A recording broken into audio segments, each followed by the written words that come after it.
Pero hindi nyo sigurado kung gaano kabigat. Hindi sir, sigurado. Hindi naman namin tinitimbang eh. Hindi nyo tinitimbang. Oo, ano? Subscriber cannot be reached. Please try again later. The subscriber cannot be reached. Punta mo natin mga kaswabe. Minus ano pa? Nagkatamang tao, tatlo. Ay! Nagkatamang tao, tatlo. Ay!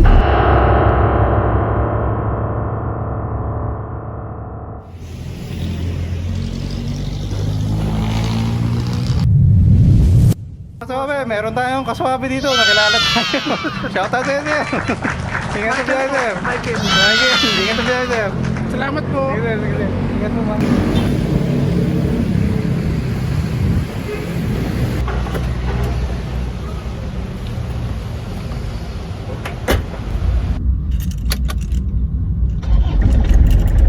Good morning mga kaswabe. Araw naman ng Sabado, araw ng sideline. Biyahe tayo sa Lalamove. Time check 9:21 ng umaga. Medyo tinanghali tayo. Dito tayo sa gasoline station. Nakapagpa-full tank na tayo. Tapos na-reset na rin natin yung trip natin sa zero mga kaswabe. So Sabado sideline natin, Lalamove mga kaswabe. Sa dulo ng video, sa-summarize natin yung mga bookings natin. Anong oras natin siya nakuha, gaano katagal bago natin siya na-deliver. Pagkatapos summarize rin natin yung kinita natin kada booking. Tapos, babawas natin mga expenses natin, diesel, budget for car maintenance, mga ganun, para alam natin kung magkano yung net, yung malinis na kinita natin ngayong araw na to mga kaswabe. So, tingnan natin kung saan tayo dadalhin ni Lalamove ngayong araw na to. At kung ma-hit natin ang ating sideline goal na 3,000 pesos na gross income.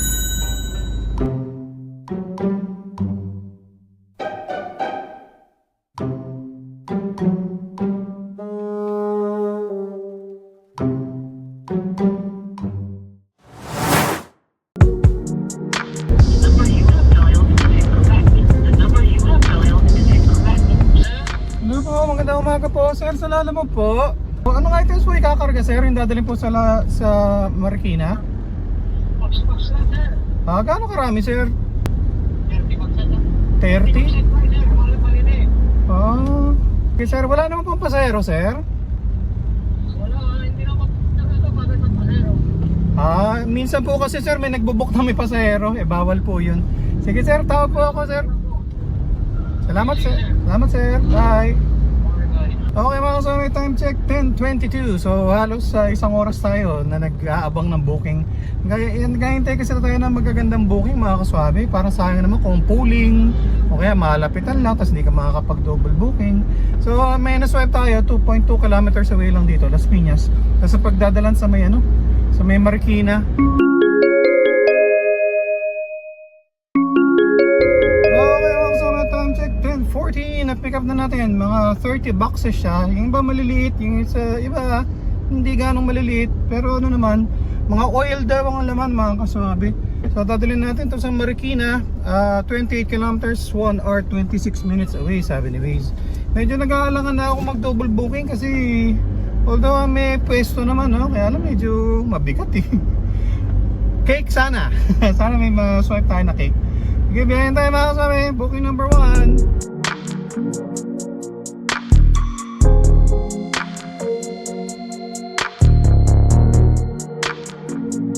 You have dialed is incorrect. The number you have dialed is incorrect. The number you dialed is incorrect. Okay mga kasama, time check 11:52. Dito na tayo sa may Marikina. Kaya lang di matawagan yung yung doon sa delivery mga kasabi. Gusto ko sanang makausap muna para nga may ready nila kung yung mga magbubuhat at saka yung pambayad kaya lang di matawagan eh. At ito natin to, 8 minutes na lang naman na raw 2 kilometers away. Dito tayo sa Marikina.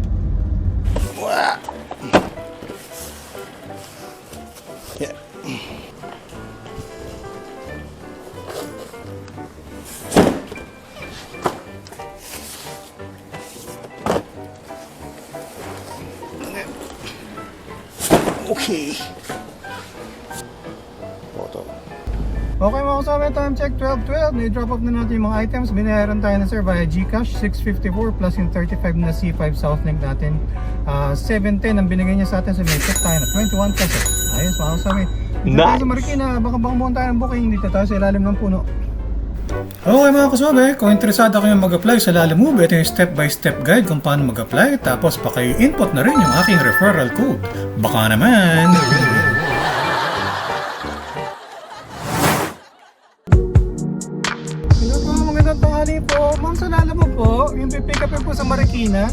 dadalhin po sa Makati. Tanong ko lang ma'am po, anong items po isasakay? Canvas lang po, canvas. Canvas lang po. Bayad ma'am, doon po sa Makati ma'am. Okay, ako na po magbabayad. Kayo na po magbabayad. Sige ma'am, malapit na rin po. Mga 10 minutes po, nandiyan na po ako. Ako na lang po. Salamat po. Salamat po. Bye. Okay mga kasama, time check 12:21. May na-swipe tayo. 2 kilometers away lang dito sa Marikina. Kasi pagdadalam sa Makati, medyo mababa lang yung rate niya. Pero okay na rin kasi 200 kilograms lang yung booking niya. Pero gusto ko kasing ayokong matenga ng matagal masyado. So pick upin muna natin, 10 minutes away lang raw, sabi ni Waze. Hello po, magandang tanghali po. Sa Lalamove po, yung pipick upin po sa San Mateo, dadalhin po sa may Rockwell sa Makati. Pa. So, din dito, sir. Ilang kilo yan, sir? Bali po, 130 kg. 130, sir? Apo, mga ganun. Naka-box po ba yan, sir? Frozen? Apo, nakabox pa. Ilang box po? 7 boxes. 7 boxes. Sige, sir. Nandito po ako sa Marikina, sir. May pinipick up lang ako, sir. Tapos papunta na rin po dyan. Salamat po. Salamat, sir. Bye. Okay mga kasama, time check 12:38. Habang hinihintay natin itong booking natin dito sa Marikina, may nasira raw kasi doon sa item so inaayos pa nila. May naswipe tayo mga kaswabe, double booking tayo. San Mateo ang pick up. Sabi ni Waze parang 5.6 kilometers away lang raw dito. Frozen meat.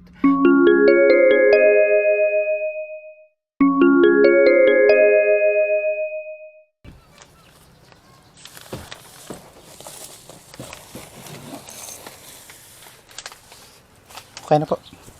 Ano na po? 320. Okay na po ito. Salamat po. Okay mga kasama, time check 12:53. Na-pick up na natin yung canvas. Nandito siya sa gitna mga kasama para hindi siya maalog. Pagkatapos 320 lang yung bill ni ma'am, binigyan niya tayo ng 350. So keep the change ito mga kasama. Ayos. Nice. Puntahan tayo sa may San Mateo mga kasama. Ang sabi ni Waze 5.6 kilometers, 23 minutes away lang raw. Pick upin muna natin, double booking tayo.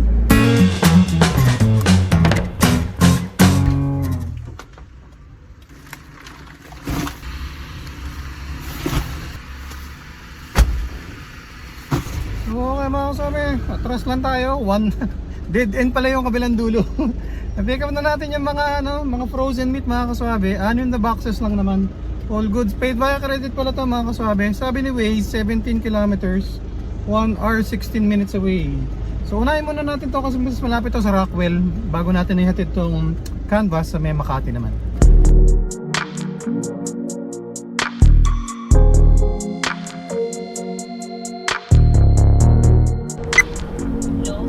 Hello po, good afternoon po. Sa Lalamove po, yung delivery po ng frozen meat dyan sa Rockwell. Saan na po kayo, sir? Sa Guadalupe Bridge po, mga 5 minutes na lang raw po nandyan na. Okay, sige po. May signage naman ma'am, madali ko pa mahanap yung establishment ma'am. Sige ma'am, tawag po ulit ma'am pag malapit na po. Salamat ma'am, bye. Ano po? Tinatamang tao, tatlo. Ay! Tinatamang tao, tatlo. Ay!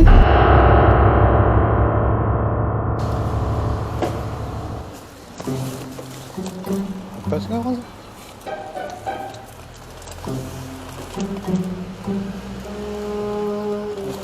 Bigat.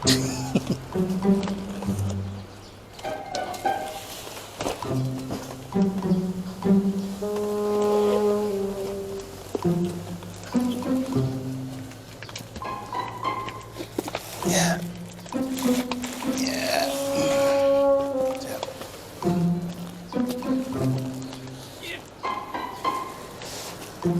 Okay mga kasama, time check sakto, alas 3 ng hapon. Na-drop off na natin yung canvas dito, pinaiwan lang dito sa reception mga kaswabe. So hanap lang tayong paparadahan.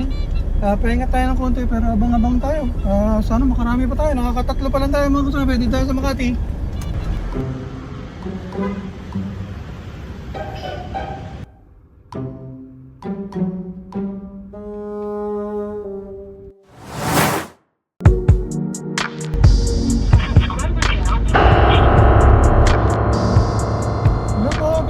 Sa Lalamove po, ipipick upin po sa Makati, dadalhin po sa Tandang Sora. Opo, kuya. Dalawang box ma'am at saka dalawang bags lang. Opo. Wala naman pong pasahero ma'am. Wala po. Tapos yung bayad ma'am, doon na lang po sa Tandang Sora ma'am. Opo, dito po kuya, ako po yung sa yung sa truck po. Sa drop off po ba ito natawagan ko? Sige ma'am, papunta na rin po ako sa Makati. Try ko pong tawagin niyo doon sa Makati ma'am. Sige po, sir. Salamat ma'am, bye. Thank you po. The subscriber cannot be reached. Please try. Subscriber cannot be reached. Please try again later. The subscriber cannot be reached. Punta mo natin mga kaswabe. May naswipe tayo na isa pala. Paco, Manila. Tapos ang pagdadalan sa may Sangangdaan. So medyo magkalapit lang naman Sangangdaan at saka Tandang Sora. Kaya lang, hindi matawagan itong hindi matawagan. Ang gagawin natin dito. The subscriber cannot be reached. Punta mo natin tong booking natin mga kaswabe. Malapit na lang eh. Sabi ni Waze, ano na lang, 320 meters, 3 minutes away na lang daw.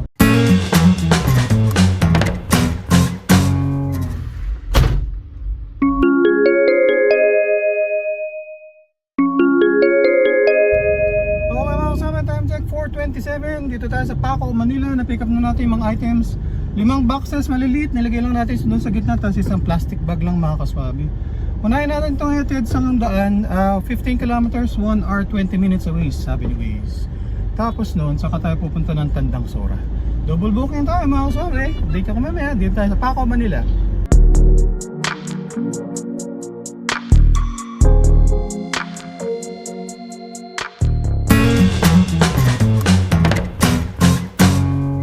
Okay mga kasama, time check 5:18. Dito tayo sa may Quirino Highway. Galing tayo dun sa may Cloverleaf.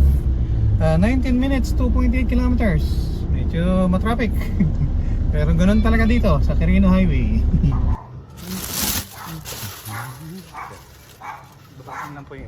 Okay mga kasama, time check 5:38. Nai-drop off na natin yung mga boxes, yung mga baking goods. All goods paid via credit naman yung mga kasama. Wala tayong singil na cash. Dalhin na natin to sa may Tandang Sora, 4.7 kilometers, 25 minutes away lang raw. Okay, Subscriber cannot be reached. Please try again later. okay mga sabi, medyo malapit na tayo doon sa delivery eh. 200 meters na lang tinatawagan ko sana para nga may prepare na yung pambayad. Tapos kung may tutulong magbuhat, mga ganun, eh cannot be reached. Okay mga kasama, time check 6:07. I-drop off na natin yung mga items, all goods. Binayaran tayo na ma'am. Eksakto! Walang labis na dito tayo sa Tandang Sora mga kasabi. Hanap lang tayong paparadahan. Abang-abang na rin tayo ng booking pa uwi kasi layo pa to sa bahay. Pero hindi nyo sigurado kung gaano kabigat. Hindi sir, sigurado. Hindi naman natin tinitimbang eh. Hindi nyo tinitimbang.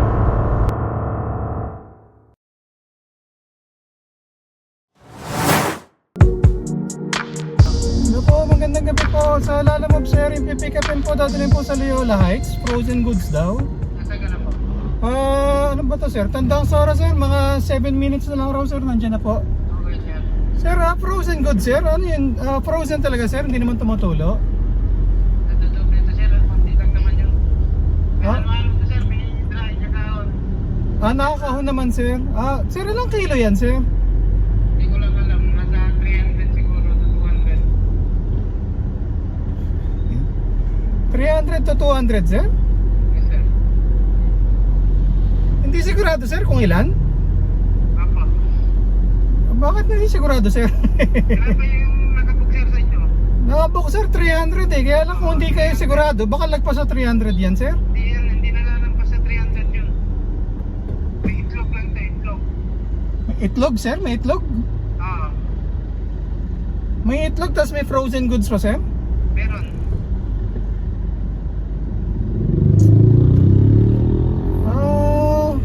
Pero hindi nyo sigurado kung gaano kabigat. Hindi sir, sigurado. Hindi naman natin tinitimbang eh. Hindi nyo tinitimbang? Oo. Ano nga? Sige sir, tingnan ko na lang sir, papunta na rin po ako. Ito na, sir, para Sige po, salamat sir, bye. Okay mga kaswabe, time check 7:36. May na-swipe tayo no? Malapit lang eh, mga 1.7 kilometers lang nung na-swipe ko. Tapos priority siya. Tapos sa pagdadalan sa may Saviorville banda mga kaswabe, sa may Katipunan. Kaya lang, ko kung narinig niyo yung usapan namin ng kuya, 300 kg nga yung booking nila no?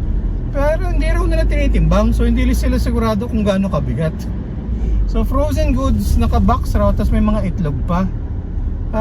Tingnan ko na lang muna, kaya lang kung sa estimate ko lalagpas ng 300, baka cancelin ko kasi parang nakakapagduda naman yun. Bakit hindi nila alam kung gaano kabigat yung frozen goods, di ba? Kung tindahan sila ng frozen goods. Anyway, silipin lang natin, 4 minutes away na lang naman na raw mga kasabi.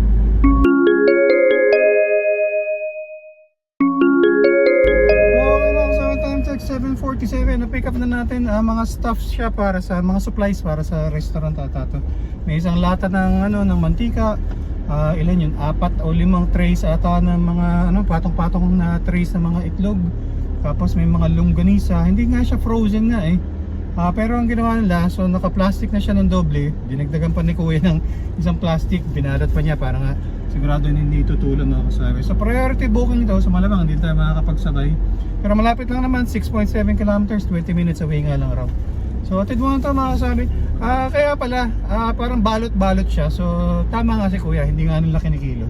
Pero goods naman mga kasabi, parang siguro lagpas lang siya ng konti sa 200 kilograms sa estimate ko.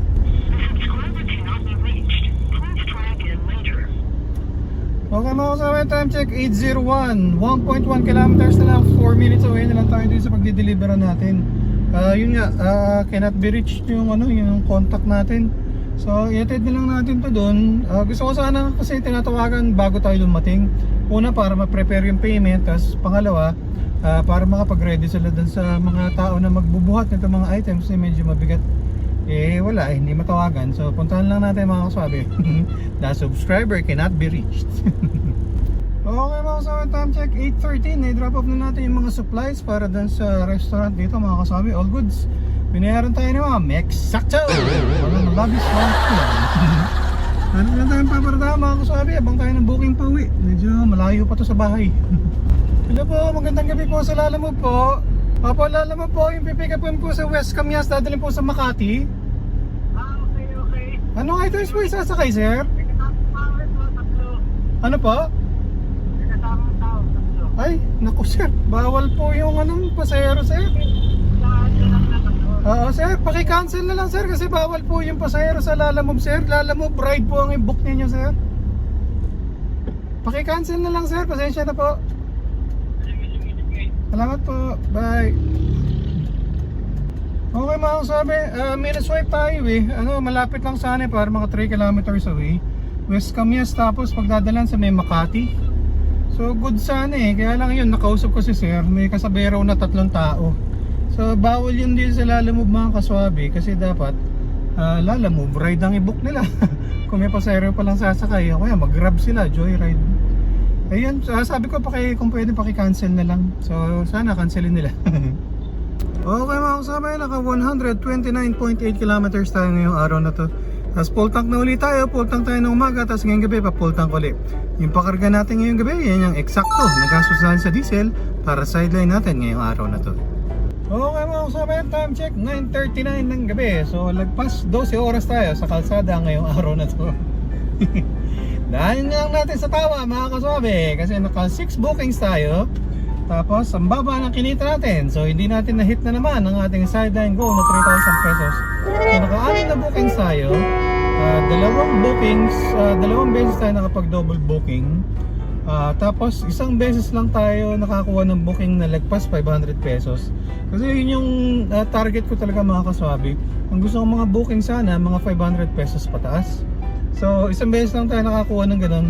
Tapos the rest puro mga below 500. Although nakapag double booking naman tayo, yung last natin na booking is priority siya. Priority, malapit lang naman. Kaya lang, yun, ang baba na kinita natin. Pagkatapos yung last na booking, yung pasahero pa lang sasakay, hindi na niya kinancel mga kasabi. So dito ko na kinancel sa gasoline station. Tapos nilagay ko na lang yung rason na nakausap ko yung customer, tapos sabi niya may pasahero. So sabi ko, sa Lala ride na lang siya mag-book. Hindi niya kinancel, so ako na lang nag-cancel. So dito ko na kinancel kasi ma-order taking post tayo. Gusto ko pa sana kumuha ng booking pa uwi. Pero wala tayo nakuha. Ganun talaga mga kasabi, bawi na lang tayo next biyahe. Yan ang Sabado sideline natin mga kasabi, dito sa Lalamove. Maraming salamat sa panonood. Hanggang sa ulitin, ingat-ingat sa pagmaneho para ang biyahe natin ay laging swabe.